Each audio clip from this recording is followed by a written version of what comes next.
Welcome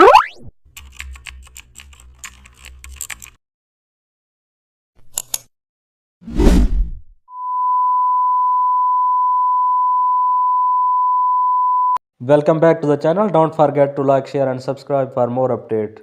Today we are explore custom shape star rating system in Photoshop. Create a canvas document in Photoshop. Select the custom shape tool. Choose a star shape from the star picker. Then draw one star while holding shift. Change its fill color to gold or yellow.